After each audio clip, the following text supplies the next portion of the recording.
Kita semua percaya saudara, Tuhan kita adalah bukan Tuhan yang berubah, amin saudara. Tuhan kita adalah Alfa dan Omega, mujizat Tuhan nyata, amin saudara. Keadaanmu.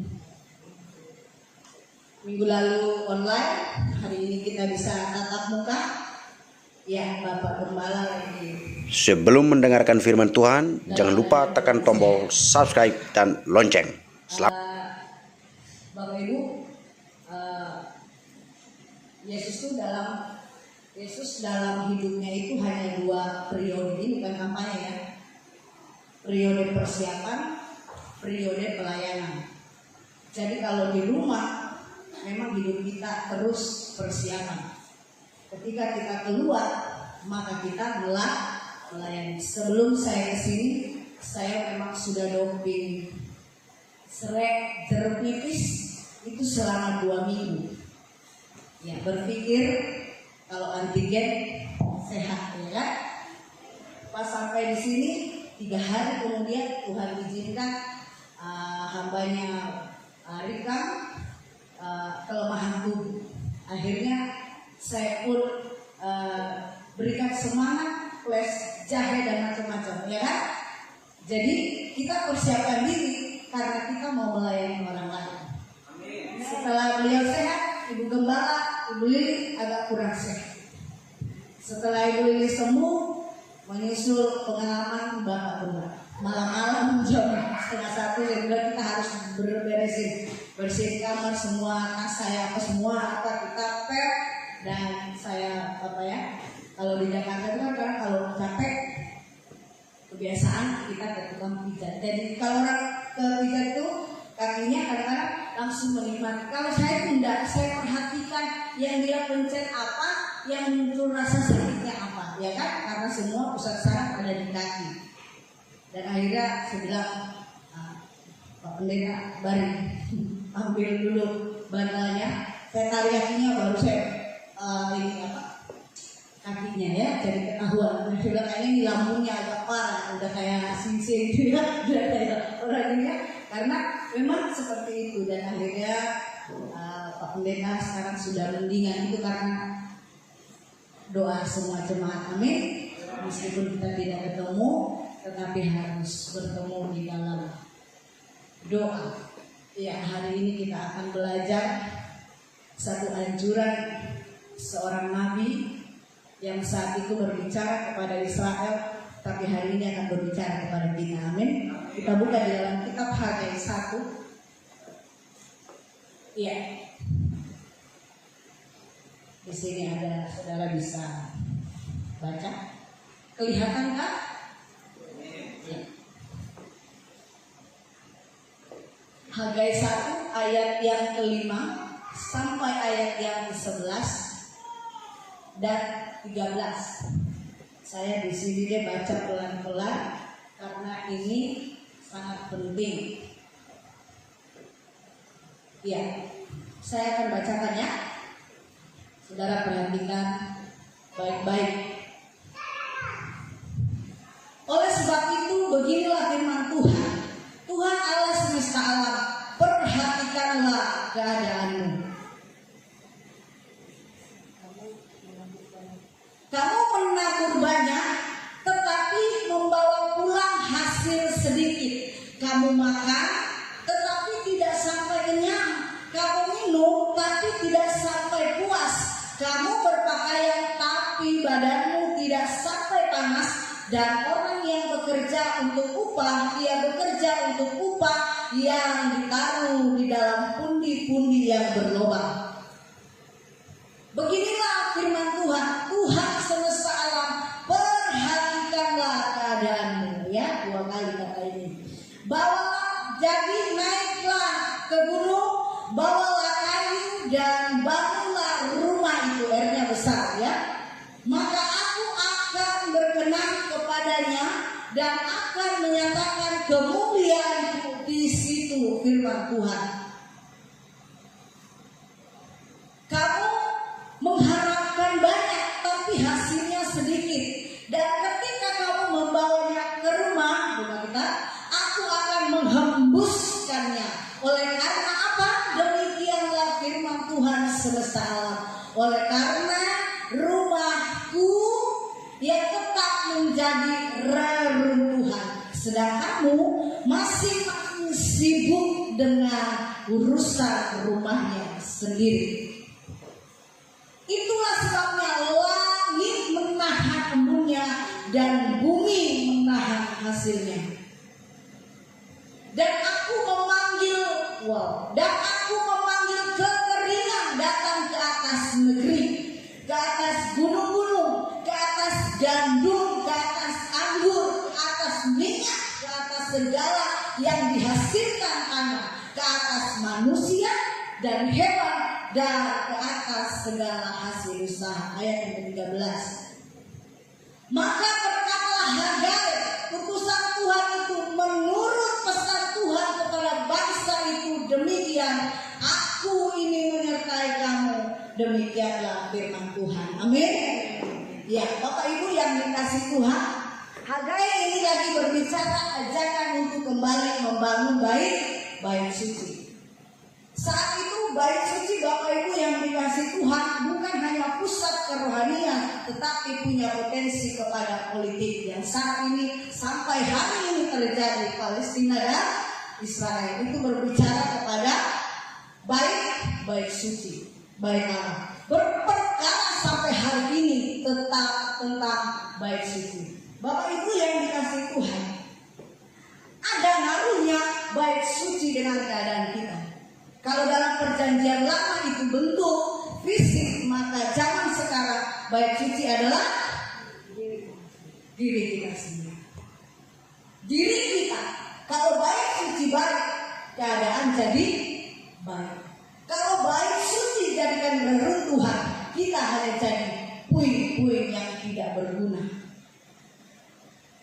Corona bisa menghancurkan semua orang, tapi kalau kita perhatikan bait kita baik, maka keadaan kita baik. Nah, Bapak Ibu yang dikasih Tuhan, Hagai ini mengkritik orang Israel karena mereka berjuang hanya untuk rumah mereka, tidak memiliki kegigihan bagaimana bisa membangun bait suci. Sementara Salomo waktu menjadi raja, istananya belum selesai, yang dia pikirkan adalah bait suci. Daud juga seperti itu, ayahnya Salomo. Kemanapun dia pergi, ketika dia mau pindah ke Yerusalem, maka baik Allah tabut dari perjanjian yang ada di Kiryat Yearim, dia mau pindahkan sampai kepada Yerusalem.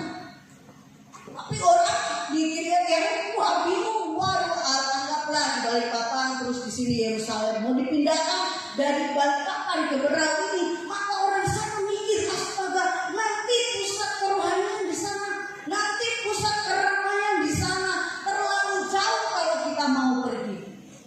Karena memang itu adalah isi prasasti di dalam tabut perjanjian.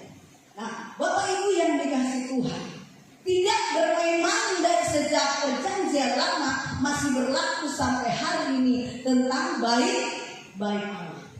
Orang mungkin sudah merasa bangga kalau hidupnya tenang keadaannya, tapi tidak memperhatikan bait Allah. Ya, bait Allah adalah tempat pertama, dia adalah simbol kehadiran Allah. Jadi bait Allah itu simbol dan lambang. Bait Allah itu simbol kehadiran Allah. Yang kedua, lambang pengharapan. Seperti khotbah minggu lalu, ya, Door of Hope, ya, Pak Gembala sudah memberitakan kebenaran firman tentang pintu pengharapan. Lembah kor, lembah pembuangan, lembah kesusahan, ketidaktenangan, ketidaknyamanan menjadi pintu pengharapan. Satu minggu ini Bapak Ibu diberkati semua, amin. Amin. Atau ya terlalu bilang amin, tapi kenyataannya satu minggu ini berat. Hampir sama kayak seperti yang disebutkan oleh Nabi Hagai. Itu hubungannya hanya dengan bait Allah. Nah, Bapak Ibu yang dikasih Tuhan, kegagalan dari Israel ini satu, mereka sudah tidak pegang janji antara dia dengan Allah. Ya, Karena Israel ini pemerintahannya bukan kayak di Indonesia, demokrasi. Dari rakyat untuk rakyat. Saya nggak suka sama Pak Jokowi, ayo demo ganti. Tapi pemerintahan Israel adalah teokrasi. Teo itu teos ya, Allah. Pemerintahannya adalah Allah. Jadi gereja ini sebagai baik dalam pengertian rohani, kita nggak bisa Bapak Ibu dan ambil keputusan kalau nggak suka dengan pelayan Tuhan pakai cara demokrasi kayak di tempat lain. Ayo rame-rame keluarkan itu, nggak bisa. Sistemnya pemerintahan Tuhan. Kalau ada pelayan yang tidak benar, Tuhan bisa pakai melalui karunia yang ada sama Bapak Ibu dan diberikan pesan baru ngomong sama pemimpin. Karena pemerintahan di dalam gereja adalah teokrasi. Jadi orang yang ambil bagian di dalam gereja Tuhan harus sudah melatih diri kepekaannya mendengar suara Tuhan. Kalau suaranya kita terus ya, telinga ini channelnya 2. Jangan terus melulu manusia, tapi juga harus channel sampai ke Allah. Ya, makanya hidup harus dikuasai dengan doa, puasa. Saya di sini mudah-mudahan nanti tanggal 3 sudah bisa balik Sulawesi. Saya sudah ditelepon sama pendeta wilayah, sama pendeta saya sebagai wakil gembala. Tapi dari sini saya tetap lakukan semua tugas. Ya, urus pembicaraan bulan Agustus sudah. Semua iklan-iklannya sudah, ya, dan semua yang sudah saya lakukan, ya, Bapak Ibu yang dikasih Tuhan. PPKN ini memberikan kesempatan saya berada di tengah saudara dan pada dasarnya memang Tuhan memberikan waktu gembala kondisinya saat ini kurang bagus dan Tuhan mengutus untuk menyuarakan kebenaran, ya. Minggu ini doakan saya bisa kembali karena 2 anak saya setiap video call langsung hanya teriak pulang, katanya begitu ya. Bapak Ibu yang dikasih Tuhan, kita kembali ke kebenaran firman Tuhan. Tapi ini orang Israel kegagalannya itu sudah nggak ingat janji dia dengan Tuhan. Bapak Ibu yang menikah, setelah kalau yang menikah antara mau suami mau istri sudah melupakan janji nikahnya, pasti berantakan pernikahan. Orang yang hidup dalam janji Allah akan terima janji Allah. Amin. Jadi kalau kehidupan kita ini tidak mau gagal, maka kita hidup dalam janji Tuhan. Akhirnya orang Israel dibuang ke Babel. Tuh, mereka tidak patuh, punya janji. Orang Yahudi itu apa ya? Suka punya janji-janji manis. Wah, Tuhan tolong kami dibudak begini, dikeluarkan dari tanah perbudakan. Udah sampai setelah perjalanan ingat lagi yang di Mesir, ingat yang enak di sana, pingin balik ke sana. Sampai pemimpinnya bingung, bayangkan sampai ngadapinnya orang Israel, Musa sendiri nggak masuk di tanah-tanah. Rasa padahal cuma masalah disuruh waktu mereka sudah kehausan, dia sakit mana nih Musa? Secara manusia pantas dia mana? Dia satu dekat itu batu. Tapi Tuhan tidak berkenan. Tuhan bilang di situ saja ya udah ditepuk aja, jangan sampai digetuk begitu ya. Ada caranya. Tuhan itu sudah punya koridor terhadap manusia. Kita tidak bisa membela diri. Iya, tapi saat itu saya marah. Tapi saat marah Tuhan tidak berkenan, dia pun tidak masuk. Orang kalau dilihat capek sekali menghadapinya orang Israel. Akhirnya orang Israel dibuang ke Babel. Tapi Bapak Ibu yang dikasih Tuhan, cinta Tuhan kepada orang Israel beda kepada seluruh bangsa-bangsa. Mereka sampai ke pembuangan ke Babel sudah berhenti. Tuhan tidak pernah gagal dalam rencana. Kayak minggu lalu ya, 2 minggu lalu kita online lagunya ya, tak pernah gagal karena Dia Allah. Jadi pembuangan di Babel tidak memberhentikan rencana Tuhan atas Israel. Masih terus dikasih kesempatan. Akhirnya muncullah Nabi Hagai. Nabi Hagai langsung bilang begini, kamu orang Israel terlalu egois. Kita mulai dari ayat yang kelima.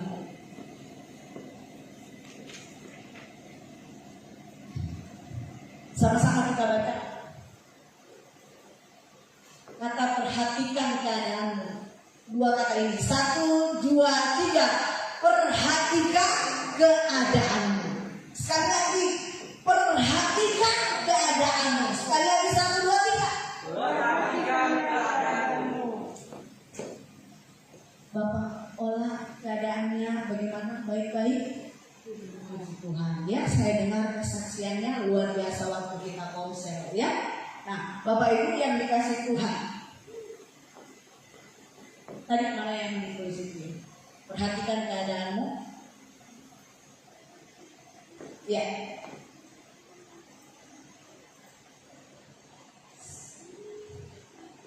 Yang tadi itu yang perhatikan keadaan. Saya ya ini ya. Ya Bapak Ibu, perhatikan keadaan ini Bapak Ibu yang dikasih Tuhan. Secara harafiah atau secara tulisan ini menempatkan hati orang Israel pada tindakan mereka. Nah ini dia, perhatikan keadaan secara harafiah itu menempatkan hati mereka pada tindakan. Kalau misalnya ibu-ibu mau masak tapi ngedumel, enak rasanya atau hambar? Sudah disuruh sama suaminya atau anaknya, tapi dia bertindak, dia lakukan, dia di dapur, tapi hatinya gogol, lagi nggak mau, lagi nggak suka, lagi malas pegang pisau, malas bau bawang, malas apa lagi, malas. Ada loh perempuan pegang air aja nggak suka, ya kan? Ada perempuan pegang pisau itu memang nggak suka, ya kan? Bapak ini yang dikasih Tuhan, hatinya menentukan tindakan, itulah orang Israel, ya. Akhirnya Hagai mengatakan begini, perhatikan ya Bapak Ibu, dalam perjanjian lama kata hati itu menunjuk kepada cara berpikir. Amin. Coba kita pegang otak kita begini, kita pegang seperti ini. Tuhan baharui pikiranku. Ya Bapak Ibu, tindakan kita dimulai dari cara berpikir. Waktu doa transformasi saya sudah menjelaskan Roma 12 ayat 20, supaya kita dibaharui cara berpikir kita. Kata budi ada dua, dialogismos itu maksudnya daya hayal, dan dianoia itu maksudnya mempertimbangkan baik-baik. Jadi kita kalau mau bertindak, pertama hayalkan gagasan yang benar, yang kedua pertimbangkan dengan baik-baik. Jangan belum baik pertimbangannya sudah keluar melalui mulutnya. Orang lain sakit hati baru dia melurusin. Susah Bapak Ibu ya. Orang sudah tersakiti, terus saudara mencari-cari cara untuk memperbaiki ini perkataan gue. Bapak Ibu, kalau anjing lari bisa dipegang ekornya, tapi kalau perkataan kita bisa ditarik, nggak bisa.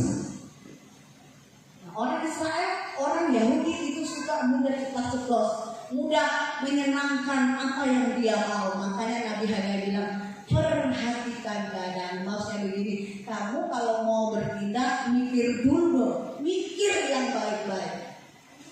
Kita makanya minta setiap hari cara berpikir yang Tuhan kehendaki. Amin. Ayat yang ke-5 ini mengatakan, mengajarkan kita ya. Dan Nabi memang sudah diberikan porsi untuk memperhatikan. Jadi mereka gemar itu memperhatikan sebuah tingkah laku. Jadi kalau di gereja ini ada orang yang ada jemaat atau pelayan, kamu begini, tapi dia ngomong kasih solusi, itu memang dalam jawatan dia punya panggilan kenabian. Ya, bisa anak muda, bisa anak-anak, bisa orang tua, dari siapapun. Kelihatannya dia keren, tapi kalau itu untuk kemuliaan Tuhan, memang dia punya panggilan, mulutnya adalah kenabian. Amin. Jadi kalau ada yang menegur saudara, jangan mudah langsung tersinggung, ya, didengarin dulu dan lihat hasilnya. Dalam keluarga ada juga orang yang punya panggilan dalam kenabian. Yang pasti kepala keluarga punya jiwa kerasulan, harus visioner. Orang yang punya panggilan kerasulan, ya, dalam keluarga adalah kepala keluarga. Bapak Ibu yang dikasih Tuhan, kita lanjut ayat yang ke-6. Nah, ini saya nggak bisa baca di sini. Ayat yang ke-6 saya bacakan. Kamu menabur banyak, tapi bawa pulang hasil sedikit. Kamu makan, tapi tidak sampai kenyang. Kamu minum, tapi tidak sampai puas. Kamu berpakaian, tapi badanmu tidak sampai panas. Dan orang yang bekerja untuk upah, ia bekerja untuk yang ditaruh dalam pundi-pundi berlubang. Bapak Ibu yang dikasih Tuhan, kalau saudara rajin baca perjanjian lama, saudara akan punya kesan begini, yang berbuat kejam. Yes, memang seperti itu, ya, hubungan manusia dengan Tuhan. Makanya ketika Adam jatuh, langsung putus hubungan Tuhan dengan manusia sampai 400 tahun. Tapi karena Allah sudah buat dunia ini, Dia tetap punya inisiatif bagaimana caranya yang saya sudah buat tetap diselamatkan. Amin. Maka Dia berikan adalah Yesus Kristus. Dia punya orang yang info. Yesus lahir terinkarnasi di dalam menjadi manusia, tetapi aku adalah Dia itu. Mau pakai siapa? Maka yang terpilih adalah Maria. Ya, tapi kita tidak perlu menyanjung berlebihan Maria. Yang kita sanjung adalah Yesus. Amin. Ya, Maria adalah media yang perlu dihargai tapi bukan disanjung apalagi disembah. Yang kita sembah adalah Yesus. Nah, ayat yang ke-6 Bapak Ibu yang dikasih Tuhan di dalam ini sebenarnya Nabi Hagai mau ngasih tahu, kamu tuh orang Israel harusnya sadar untuk tidak memperkaya diri. Saudara mungkin bekerja, memang lagi memburu untuk meningkatkan kehidupan, itu sama sekali tidak salah. Tapi kasusnya tentang baik Allah ini Tuhan sangat berperan. Coba buka di dalam Mika 6 ayat 14. Kita sama-sama baca. Saking seriusnya Tuhan terhadap manusia, terhadap nabi-nabi, Dia sudah memberitahukan kepada kita. Ya, Mika 6 ayat 14. Mika 6. Ya. Coba ini ya, saya baca. Engkau ini akan makan tapi tidak menjadi kenyang, dan perutmu tetap mengamuk karena lapar. Engkau akan menyingkirkan sesuatu tetapi tidak dapat menyelamatkan, dan apa yang dapat kau selamatkan akan kuserahkan kepada pedang. Perhatiannya Tuhan terhadap manusia tidak main-main. Momok orang Israel terhadap Allah adalah kelaparan. Ya, masih ingat Elimelek, suaminya Naomi, waktu dia di Bethlehem, dari itu rumah itu rumah ada kediaman Allah, kekenyangan situ kenyang banget ya, tapi sudah ketika mulai lapar, dia langsung cari tempat dan dia lari menuju Moab. Moab itu adalah lambang keduniawian, cari tempat yang senang. Sampai di Moab apa yang terjadi? Kematian. Anaknya 2 meninggal, nyusul. Bapaknya meninggal, Elimelek meninggal, nyusul anaknya 2. Akhirnya suami istrinya balik lagi. 2 menantu orang Moab, tapi untung 1 ikut dia, namanya Ruth. Dan akhirnya Ruth menikah dengan Boaz. Boaz melahirkan Obed, dan Obed melahirkan Isai, dan dari Isai muncul Daud. Dan Daud memegahkan bait suci dari anaknya bernama Salomo. Bayangkan Bapak Ibu yang dikasih Tuhan, sampai begitu seriusnya antara Tuhan dengan manusia. Ya, ketika kita sungguh-sungguh dengan Tuhan, Tuhan itu sangat berperkara serius dengan manusia.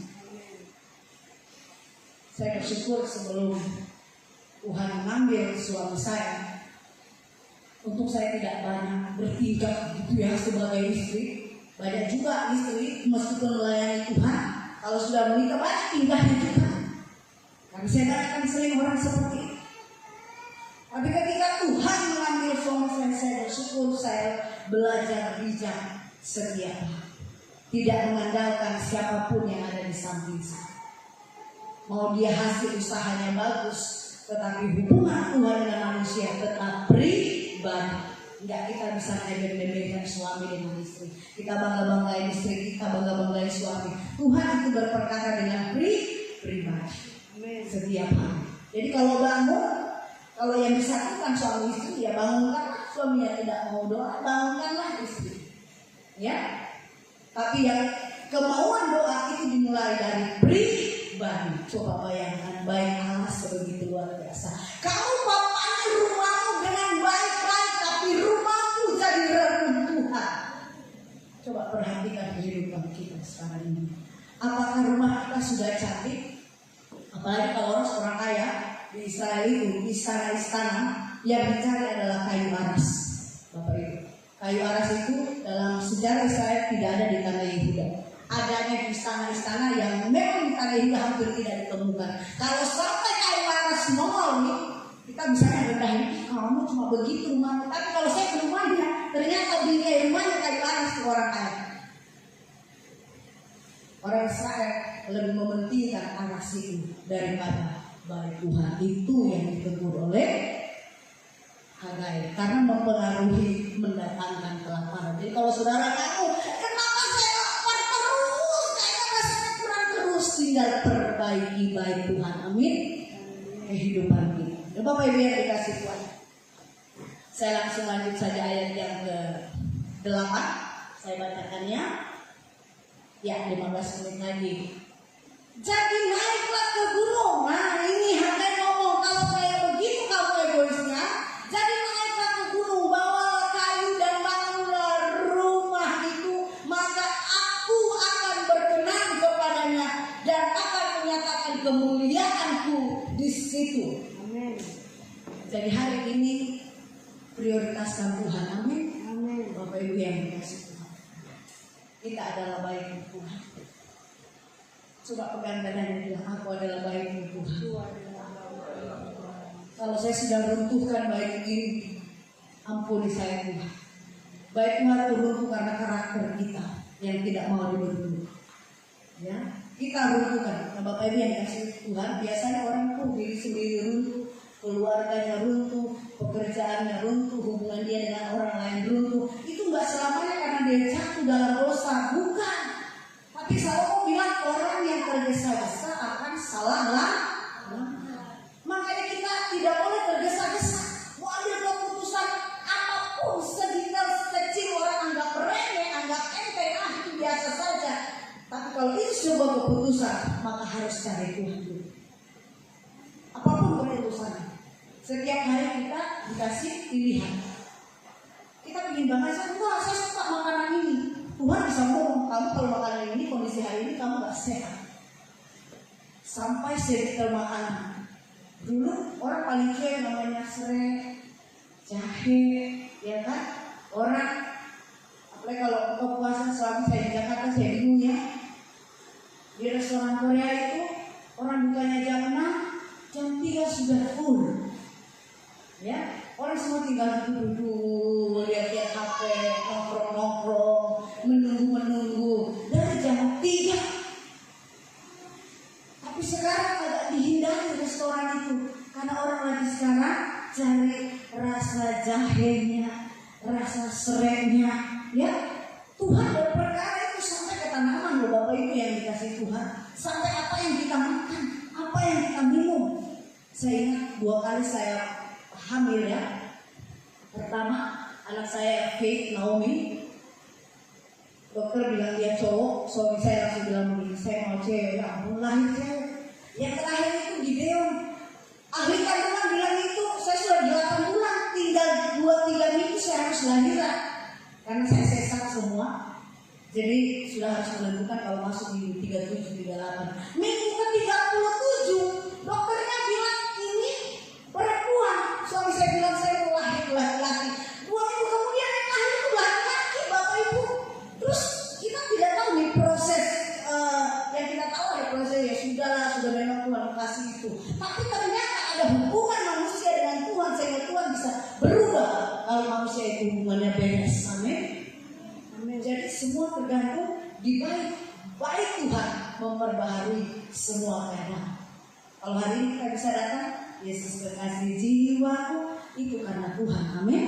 Bapak Ibu yang dikasih Tuhan, iya. Saya tidak berlama-lama. Nah, jadi Allah menyatakan kemuliaannya, menaruh perhatian itu supaya baik Allah kembali dibangun. Nah, Bapak Ibu yang dikasih Tuhan, zaman Zerubabel ini tadi waktu Hagai ngomong, ternyata ada 5 hal yang harusnya ada di bait Allah saat itu tidak ada di bait Allah. Apa itu 5? Yang pertama, tidak ada kemuliaan Shekinah. Tidak ada kemuliaan Allah. Coba Bapak Ibu mau datang di gereja tapi tidak ada kemuliaan, hanya yang ada suaranya bagus, musiknya keren, tapi tidak ada kemuliaan Allah. Saudara tidak dapat apa-apa secara rohani. Yang kedua, saat itu Bapak Ibu, tidak ada api kudus, adanya api asing. Api asing itu ada ketika yang ngumpul tuh orang-orang yang merasa sudah sanggup memperkaya dirinya, orang-orang yang tidak punya kerendahan hati. Yang ketiga, Bapak Ibu yang dikasih Tuhan, saat itu dalam mereka sudah tidak ada tabur perjanjian. Dan yang keempat, tidak ada urim dan tumim. Itu penunjuk ya, mengarahkan. Tuhan ngomong melalui urim tumim baru disampaikan kepada jemaat Tuhan. Dan yang kelima, tidak ada roh nubuat yang lebih kita kenal sekarang adalah Roh Kudus. Amin. Tidak ada orang-orang punya karena bernubuat itu yang menegur kita. Jadi Bapak Ibu, meskipun saudara saya nggak punya karunia, tapi saudara menegur orang, saudara itulah yang disebut dengan nubuat. Orang yang penuh dengan Roh Kudus berani menegur orang yang memang salah. Jangan sanjung kesalahan orang hanya untuk sebuah hukum. Ya, Bapak Ibu yang dikasih Tuhan. Ya, terakhir Bapak Ibu, kegagalan Israel mungkin juga menjadi kegagalan kita. Hanya dua kata, terlalu sibuk. Sekarang kita ngomong sama diri kita, Tuhan ampuni saya kalau saya terlalu sibuk untuk diri saya. Doa 5 menit, bekerja 8 jam, istirahatnya 1 jam, tidurnya mungkin entah berapa jam, dan tidak punya waktu dengan Tuhan. Tuhan sangat concern dengan manusia yang dia ciptakan. Jadi Bapak Ibu yang dikasih Tuhan, melalui ayat kebenaran firman ini saya hanya menyimpulkan ada 4 hal. Saudara, kita bawa pulang. Yang pertama, Hagai dipakai Tuhan untuk teguran terhadap sikap acuh, tak acuh atau cuek. Ya, jangan cuekin baik Tuhan, amin. Jangan dicuekin Tuhannya. Selamat pagi Bapa, selamat pagi Yesus, selamat pagi Roh Kudus. Dia turun masuk di dalam rumah. Bukan cuma rumah, dia masuk ke ruangan rumah. Salomo sudah bilang, orang yang cari Tuhan sampai ke kamar-kamarnya pun diisi dengan berbagai benda-benda Tuhan. Itu jelas loh Bapak Ibu. Dan kalau di rumah kita hanya penuh dengan sampah, hanya penuh dengan yang tidak ada berharga, harga tidak pakai nominal seperti barang brand. Dalam arti adalah rumah kita menjadi berkat untuk orang lain. Ya, itu ada di dalam rumah. Makanya saya perhatikan orang meskipun dia cuma mungkin dia biasa, tapi kalau kita ke rumahnya kita bisa melihat dia diberkati orang serius dengan Tuhan. Kalau dia berkatnya karena penipuan hanya tinggal tunggu waktu. Kita akan berkunjung sampai ke LP. Ya. Tapi kalau orang serius dengan Tuhan, Tuhan bisa buktikan Bapak Ibu. Ya, Bapak Ibu yang dikasih Tuhan. Yang kedua, kita belajar untuk berpikir secara serius. Amin. Karena kita tidak tahu kapan Tuhan datang. Kalau kita selalunya ingin datang hari ini Tuhan, hari ini kudus sekali Tuhan, saya ingin datang kau. Datanglah nanti malam. Kalau beneran datang nanti malam kita semua masuk surga. Masalahnya Tuhan sendiri nggak tahu. Hanya Bapa yang tahu kapan kita semua datang. Kita semua terangkat ketika Tuhan datang. Amin. Kita tidak tahu ya Bapak Ibu yang dikasih Tuhan. Dan yang ketiga, perbaiki hubungan dengan Tuhan. Amin. Tuhan tidak tertarik dengan masalah. Tuhan nggak lihat kelemahan-kelemahan kita. Tuhan tidak perhitungkan dosa-dosa yang lalu karena sudah dibuang sampai jauh ke tubir laut, tidak bisa lagi dijangkau oleh manusia. Tuhan mengangkat kita menjadi ciptaan yang baru. Dan yang terakhir, mari kita belajar untuk taat. Amin. Kalau kita melakukan hal ini, maka Tuhan menyatakan kemuliaannya. Tuhan Yesus memberkati. Tadi saya sudah titik laginya. Roh Kudus hadir di sini. Ya Bapak Ibu, kita renungkan kebenaran firman. Berbahagialah orang yang mendengar firman dan melakukannya dalam kehidupannya sehari-hari. Kita naikkan pujian ini. Biarlah kita pulang nanti, kita perhatikan keadaan kita. Biar Tuhan memperbaiki. Saya rindu sama-sama saya berdoa buat saudara supaya Tuhan akan memulihkan keadaan saudara semua. Kita sama-sama berdiri, kita naikkan pujian ini. Roh Kudus hadir di sini mengalir di bait suci ini.